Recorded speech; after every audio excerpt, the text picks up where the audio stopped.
ஒரு combination hit ஆகிவிட்டால் அந்த காம்பினேஷனை அவ்வளவு சீக்கிரம் பிரிக்க மாட்டார்கள் சினிமாவில். ரசிகர்கள் விரும்புவது ஒரு காரணமாக இருந்தாலும் வியாபார ஏரியாவில் இந்த காம்பினேஷன் என்ற வார்த்தைக்கு தனி அந்தஸ்தே இருக்கிறது. அதனால்தான் இப்படி.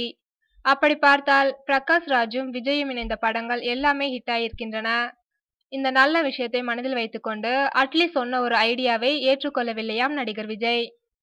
பொதுவாக விஜய் படங்களில் எல்லாம் யோசிப்பது, வடிவம் தருவது போன்றவை வேண்டுமானால் இயக்குனர் கையில் இருக்கலாம். ஆனால் அதில் எது வேண்டும் வேண்டாம் என முடிவு எடுக்கின்ற உரிமை விஜய்க்குத்தான் உண்டு. படத்தில் வரும் பாடல்களை கூட டியூனாக கேட்டு திருப்தி அடைந்தால்தான் அடுத்த மெட்டுக்கு போக விடுவார் விஜய். நிலைமை இப்படி இருக்கையில் இந்த படத்தில் விஜய்க்கு அப்பா ரோலில் யாரை நடிக்க வைக்கலாம் என்பதை மட்டும் அட்லி முடிவு செய்துவிட முடியுமா என்ன? பிரகாஷ் ராஜ் அந்த கேரக்டரில் நடித்தால் நன்றாக இருக்கும் என்று நினைத்தாராம் அவர். உடனே விஜயிடம் ஐடியா கேட்டிருக்கிறார். பொறுமையாக கேட்டுக்கொண்ட விஜய், பல படங்களில் எனக்கு வில்லனாக நடித்தவர் பிரகாஷ் ராஜ்.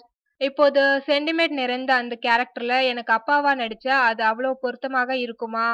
அதனால் இயக்குனர் இமயம் பாரதி ராஜாவை கேட்டு பாருங்கள். அவர் நடிச்ச அந்த கேரக்டருக்கு பொருத்தமா இருக்கும்.